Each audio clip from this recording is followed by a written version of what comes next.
There's recently been several prominent additions into the electric vehicle space in the three-row SUV category, and I thought I'd go over that very quickly because it's pretty significant.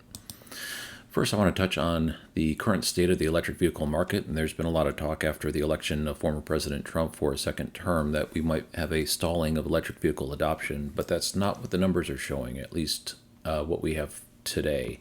So far, 920,000 were sold in the U.S. year to date, and it's 1.3% more than September 2023. So it's not decreasing; it's still going up. The overall car market increased 0.7. So electric vehicle adoption is increasing faster than the growth of the overall car market, and it represents 8.6 of the domestic sales. Accenture recently released a study that says, where is it? 57% of drivers will have adopted an EV in the next 10 years. And this is a global number, so it includes Europe and China and other places as well, but the United States is lumped into this number. 47% of drivers are convinced that the future belongs to electric vehicles, and 43% of non-EV drivers, this is non-EV drivers, are considering an EV for their next purchase. And Accenture is not an EV-centric organization. What they are is an accounting firm, and they're just providing a study for their clients in order to make decisions with. Okay, let's get into the three-row SUVs that are currently available on the market. One of the most prominent ones are the Volvo EX90, which is made in South Carolina. And most of these, just, it doesn't really matter about the $7,500 tax credit because most of these are above that price. A few of them are below, but most of them are above. It's a really nice one, and this slide deck is going to go very quick. I don't mean to take a lot of everyone's time. I'm just briefly going to go over each one.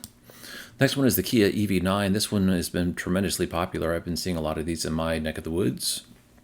Very nice, large three-row SUV, and again, it's made in the Southeast. This time it's made in West Point, Georgia. I've never heard of West Point, Georgia, but when I looked it up, apparently it's a town. Just announced the Cadillac VISTIQ. It has 3 rows. It's made in the flexible assembly plant in Spring Hill, Tennessee. It looks really nice. It has the same battery pack as our Cadillac Lyriq, which is the 102 kilowatt hour, and it has a similar range, although it's more bulky, so I'm not quite sure how they accomplished that.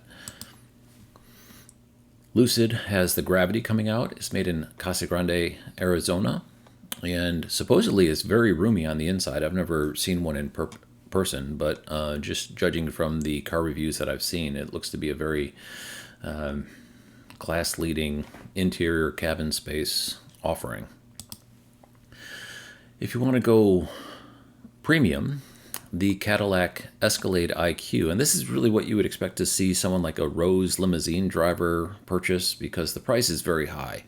I do see personal ownership of Cadillac Escalades, and this will fit into that category, but it's definitely not for your everyday household. These are pretty expensive vehicles, and I have a summary table at the end here showing the base price of each one of these. It is made in Michigan at Factory Zero. The Rivian R1S has been around. I think this is the longest offering for a three-row SUV in the electric vehicle space. I might be wrong about that. It's made in Normal, Illinois at the main Rivian factory.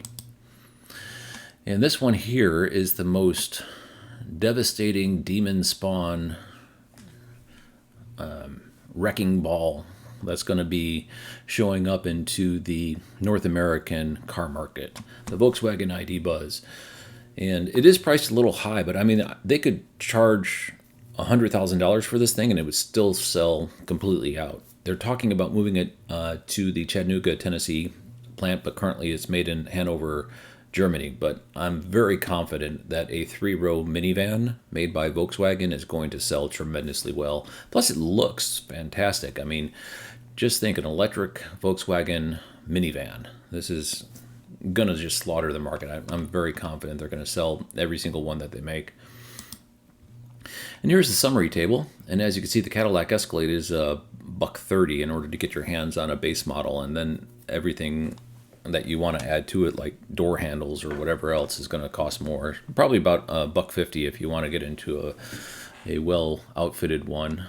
And I just got contacted by a Cadillac dealership, the one that I purchased my Lyric at, so I might be able to do a car review of an Escalade IQ. I'm not sure. We're still working out the details of that. The other ones are right around 300 miles. The Kia EV9 has a couple different battery options, but most of them are right around 300 miles, and most of them are right around $80,000. The exception is the EV9 has a base price of $56,000, and the ID.BUZZ has a base price of $60,000. So Rivian R1S base price of $75,000, but these are obviously base prices, and then as you add on trim packages above that, it starts to increase. Regardless, as you can see, the category leader is the Escalade IQ with 450. It's got a ginormous battery pack, not very efficient, but they don't care. They just stack batteries. Lucid Gravity is more efficient. It costs 440. They're very famous for their efficiency.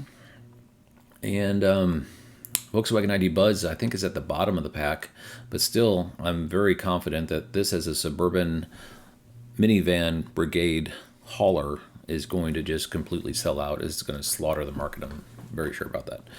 Anyway, hope you enjoyed this video. Thank you very much for watching.